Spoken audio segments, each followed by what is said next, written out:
بسم اللہ الرحمن الرحیم۔ السلام علیکم ورحمۃ اللہ وبرکاتہ۔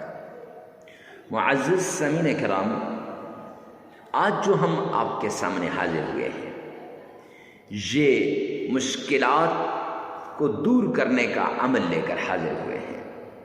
تکلیفیں آپ پر آ گئیں، مصیبتیں آپ پر آ گئیں، مشکلات آپ پر آ گئیں، آپ ان سے نکلنا چاہتے ہیں، تو اس کے لیے ایک خاص عمل لے کر آپ کی خدمت میں حاضر ہوئے ہیں۔ یہ عمل اللہ رب العزت کے قرآن پاک کا عمل ہے، قرآن پاک میں سے ایک سورت کا عمل ہے۔ یہ عمل اللہ کے پیارے ناموں کا عمل ہے، یہ عمل ایک آیت کا عمل ہے۔ آپ اس آیت کے ذریعے سے، اللہ کے اس نام کے ذریعے سے، قرآن پاک کی اس سورت کے ذریعے سے اپنی مشکلات کو اپنے رب سے حل کروا سکتے ہیں، اپنی تکلیفوں کو اپنے رب سے حل کروا سکتے ہیں۔ جی ہاں، آپ کی ساری تکلیفیں دور ہو جائیں گی، ساری مصیبتیں ختم ہو جائیں گی، ساری ٹینشنیں ختم ہو جائیں گی، صرف اس ایک عمل کی وجہ سے۔ اللہ سبحانہ و تعالیٰ کے جتنے بھی انبیاء آئے، انہوں نے لوگوں کا تعلق دنیا سے کاٹ کے اللہ کے ساتھ لگانے کی کوشش کی۔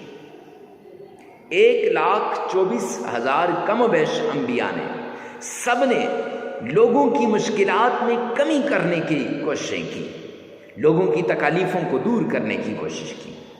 آخر میں نبی آخر الزمان جناب محمد مصطفیٰ احمد مجتبیٰ رسول عربی صلی اللہ علیہ وآلہ وسلم آئے، اور میرے آقا نے فرمایا، عملاً کر کے بھی دکھایا اور فرمایا بھی، یسروا ولا تعسروا، آسانیاں پیدا کرو، مشکلات نہ پیدا کرو۔ بخاری شریف کی روایت کا ایک حصہ ہے۔ بشروا ولا تنفروا، محبتیں لاؤ، محبتیں بانٹو، نفرتیں مت پھیلاؤ۔ آج لوگ نفرتیں پھیلاتے ہیں، محبتیں نہیں بانٹتے۔ آج لوگ انسانیت سے دور جاتے جا رہے ہیں، اللہ کے در کو چھوڑ کر دوسروں کے در پہ جا رہے ہیں۔ کچھ نہیں ملنے والا سوائے اللہ کے در کے۔ یعنی کسی نے کاروبار کو اپنا سب کچھ مان لیا، کسی نے اپنی دکان کو، کسی نے اپنی فیکٹری کو، اور کوئی کہتا ہے بس یہاں سے نہیں، اگر اللہ کو ناراض کرو گے، رب کائنات کی قسم کچھ بھی نہیں ملنے والا۔ وہ آتے ہیں نا، ومن اعرض عن ذکری، قرآن میں یہ آیت ہے قرآن پاک کی، اللہ فرما رہے ہیں وَمَنْ أَعْرَضَ عَنْ ذِكْرِي فَإِنَّ لَهُ مَعِيشَةً ضَنْكًا، کہ جو میرے ذکر سے اعراض کرے گا، جو مجھ سے دور بھاگے گا، جو مجھ سے نظریں کترائے گا، فرمایا میں اس کی معیشت کو تباہ و برباد کر کے رکھ دوں گا۔ اللہ فرما رہے ہیں معیشت تباہ ہو جائے گی، اور تباہ کرنے والا کون ہے؟ اللہ ہے۔ آج آپ دیکھیں نا، ہم نماز نہیں پڑھتے، اور پھر ہم کہتے ہیں ہمارے حالات ٹھیک نہیں ہو رہے، ہمارے حالات ٹھیک ہو جائیں، ہماری ساری مشکلات دور ہو جائیں، تکلیفیں ختم ہو جائیں، ٹینشنیں دور ہو جائیں۔ ارے میرے پیارے بھائی، آپ کی ٹینشنیں کیسے دور ہوں گی؟ آپ کی مشکلات کیسے ختم ہوں گی؟ آپ کی تکلیفیں کیسے دور ہوں گی کہ آپ نے اپنے رب کو ناراض کر دیا، پالنے والے کو ناراض کر دیا۔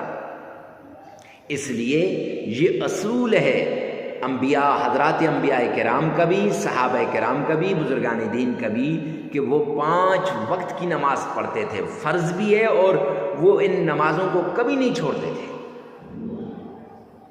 اب اپنے گریبان میں جھانکیں کہ ہمارے یہ جو کاروبار میں کمی کا ذریعہ کون ہے؟ کیا ہے؟ اللہ نے تو اعلان کیا ہے کہ وَمَنْ أَعْرَضَ عَنْ ذِكْرِي فَإِنَّ لَهُ مَعِيشَةً ضَنْكًا، کہ میں اس کی معیشت کو کیا کر دوں گا؟ تباہ و برباد کر دوں گا۔ اور اس کے ساتھ اگر کسی کے پاس مال و دولت آیا، پیسے آئے، کاروبار اچھا ہوا، گاڑی اچھی مل گئی، گھر اچھا مل گیا، بنگلہ اچھا مل گیا، یا پھر کوئی جاب مل گئی، یا پھر اللہ نے اولاد سے نواز دیا، یا پھر کوئی بھی ایسی چیز جو آپ کو مل گئی، تو اب اس پہ آپ کیا کرتے ہیں؟ تکبر کر رہے ہیں۔ اور اللہ نے فرمایا، اللہ کے پیارے حبیب فرما رہے ہیں، حدیث قدسی ہے کہ الکبر ردائی، تکبر میری چادر ہے، ومن نزع عن ردائی جو کھینچے گا میری چادر کو اعلنتہ بالحرب، میں اس کے ساتھ اعلان جنگ کرتا ہوں۔ اب اللہ اس کے ساتھ کیا کر رہے ہیں؟ اعلان جنگ کر رہے ہیں۔ اللہ کا اعلان جنگ ہو رہا ہے تکبر کرنے والے کے ساتھ۔ یہاں یہ تکبر کر رہا ہے بندہ، یہاں یہ نمازیں چھوڑ رہا ہے، نماز چھوڑنے والے کے ساتھ بھی اعلان جنگ، تکبر کرنے والے کے ساتھ بھی اعلان جنگ۔ اب یہ دونوں موذی مرض ہم میں پائے جاتے ہیں، اور ہم کہتے ہیں ہمارا کاروبار ٹھیک نہیں ہو رہا، ہم کہتے ہیں ہمارے جو دکان نہیں چل رہی، میرا کاروبار ٹھیک نہیں ہے، میرے حالات ٹھیک نہیں ہیں، میں تو ایسے ہو گیا ہوں، قاری صاحب تباہ ہو گیا، مفتی صاحب میں نے تو سب کچھ لٹا دیا ہے۔ نہیں نہیں میرے بھائی۔ اور تیسری بات کہ حرام کی کمائی سے بچیں، حلال کی کمائی، حلال کی کمائی کو اپنائیں، حرام کی کمائی سے بچیں۔ جب انسان حرام کی کمائی کھاتا ہے نہ اس کی نماز قبول، نہ اس کا روزہ قبول، نہ اس کا اور کچھ قبول، کچھ بھی قبول نہیں ہے، سب کچھ داؤ پہ لگ گیا۔ کیوں؟ حرام کی کمائی کی وجہ سے۔ کیوں؟ اللہ کی نافرمانی کی وجہ سے۔ کیوں؟ اللہ کے دین سے دوری کی وجہ سے۔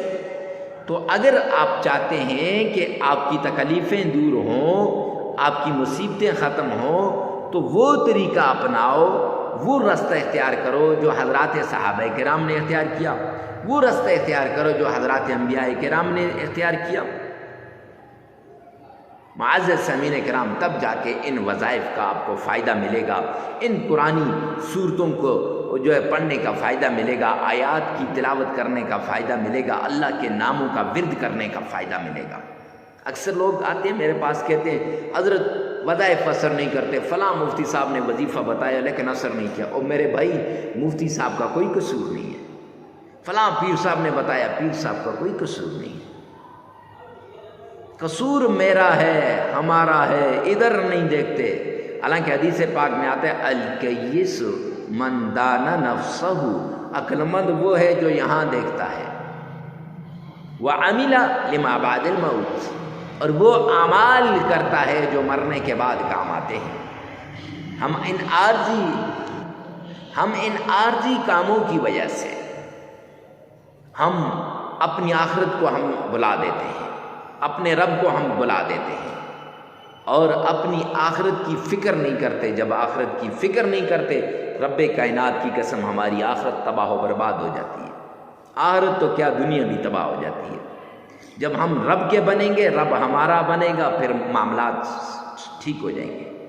تو کوئی بھی عمل کرنے سے پہلے ان تین باتوں کا لازمی آپ نے نوٹ کرنا ہے۔ یہ مبادیات میں سے ہیں، یہ ہر عمل کی شروع میں یہ بہت ضروری ہیں۔ کوئی بھی عمل ہو، کیسا بھی عمل کیوں نہ ہو، اس سے پہلے یہ بہت ضروری ہے۔ معزز سامعین کرام، ہر عمل کا آپ کو پتہ ہونا چاہیے اللہ کے ناموں میں طاقت ہے۔ 99 نام ہے میرے رب کے، ایک ایک نام کی فضیلت بیان کرنا شروع کر دوں بہت لمبا ٹائم ہو جائے گا۔ ہر نام کی اپنی طاقت ہے، ہر نام اپنی جگہ پہ بڑا پاورفل ہے۔ اور قرآن پاک کی یہ جو صورت ہے آپ نے تھمبنیل پر دیکھی ہے، اس صورت میں بڑی طاقت ہے۔ ٹائٹل میں دیکھ لی ہوگی، ڈسکرپشن میں آپ دیکھ رہے ہیں نام لکھا ہوگا، بڑی طاقت ہے۔ شرط یہ کہ یہاں یہ مانے، اگر یہ مانے گا تو اس میں طاقت ملے گی، اگر یہ نہیں مانے گا تو رب کائنات کی قسم قرآن وہی ہے لیکن قرآن پاک سے ہمیں فائدہ نہیں ملے گا۔ کیونکہ فرمایا نا اولئک علی ھدی من ربہم، ٹھیک ہے، آگے ھدی للمتقین، ہدایت ہے متقین کے لیے، فائدہ ہوگا نیک لوگوں کو۔ یعنی ہدایت کیسے ملے گی؟ نیک لوگوں کو۔ تمہیں اور آپ اگر اللہ کے حضور گڑگڑائیں گے، اللہ سے مانگیں گے، تو انشاءاللہ اس قرآن پاک کی آیت کا ہمیں فائدہ ہوگا۔ یہ جو آپ نے دیکھی ہے یہ آیت آپ کی زندگی کو تبدیل کر کے رکھ دے گی۔ ہزاروں لوگوں کی زندگیوں کو رب کائنات کی قسم اس آیت نے تبدیل کیا ہے۔ ویسے نہیں، لیکن شرط یہ ہے کہ یہ تین باتیں ہوں کہ ایک تو نماز کی پابندی، دوسرا پھر آپ نے یہ جو جھوٹ سے، یہ کیا کہتے ہیں، تکبر سے بچنا ہے، اور تیسری بڑی بات، معزز سامعین کرام، حرام کی کمائی سے بچنا ہے۔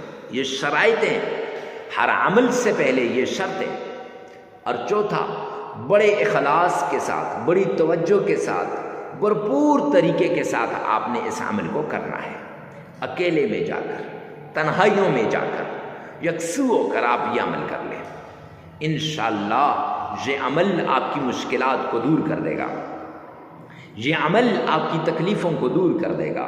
پرانی سی پرانی بیماری کیوں نہ ہو، جڑ سے اکھڑ کے رہ جائے گی۔ اللہ کے نام میں وہ طاقت ہے، اللہ کے قرآن میں وہ طاقت ہے، قرآن پاک کی صورتوں میں وہ طاقت ہے۔ یہ جو ورد بتائے جانے، احادیث کی اندر جو اوراد آتے ہیں، ان میں وہ طاقت ہے۔ ویسے تو نہیں کہتے، بزرگان دین نے اس پر عمل کیا ہوتا ہے۔ پھر بتائیے، اب اکثر لوگ چھوٹی سی ویڈیو دیکھی شروع سے اور آخر سے، بس جی حضرت مفتی صاحب ہو گیا ہمارا کام۔ اب پھر جب وہ عمل کرتے ہیں، عمل کرنے کے بعد انہیں فائدہ نہیں ہوتا، پھر ہمارے پاس بھاگتے ہیں، حضرت مفتی صاحب اس کا کوئی فائدہ نہیں ہوا۔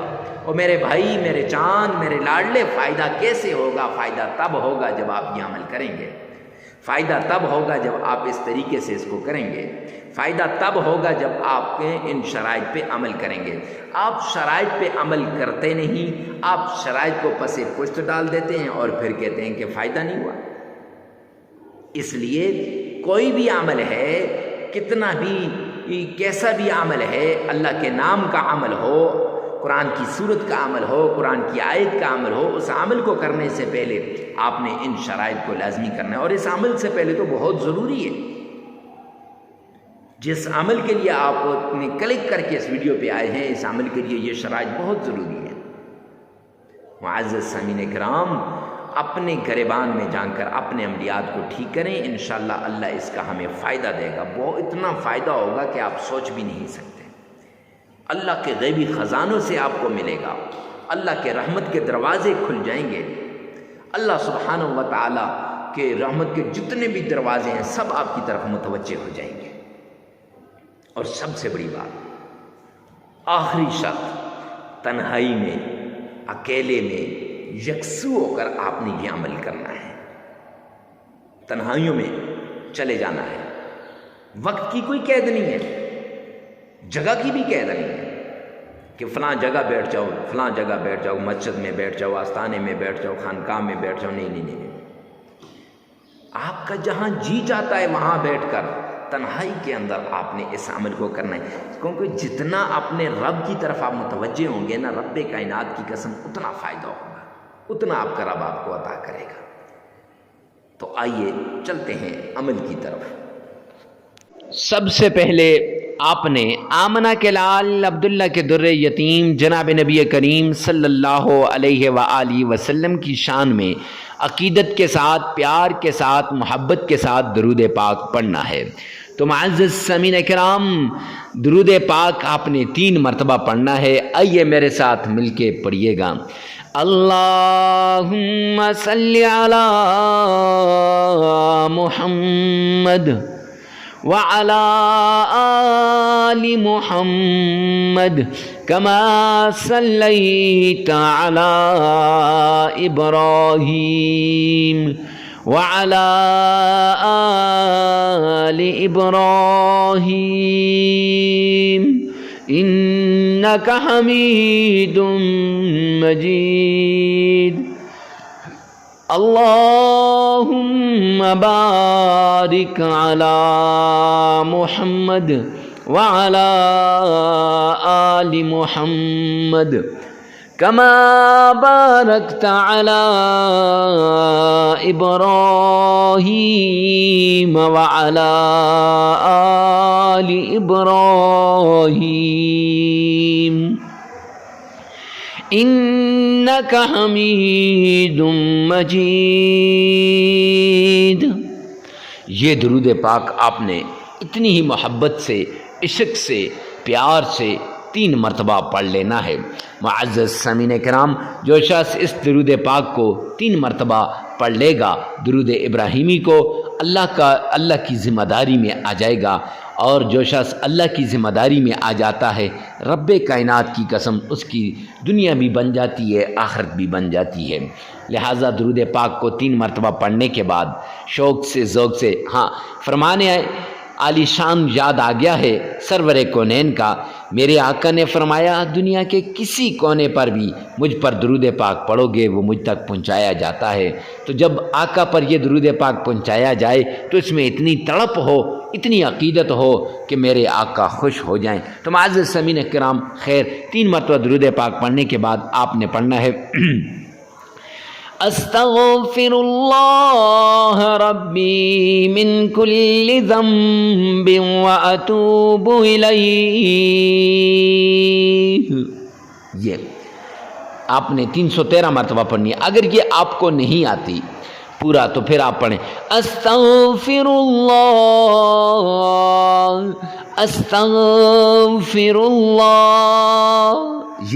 یہ آپ نے 1001 بار پڑھنی پوری استغفر اللہ ربی من کل ذنب واتوب الیہ 313 مرتبہ پڑھنی ہے۔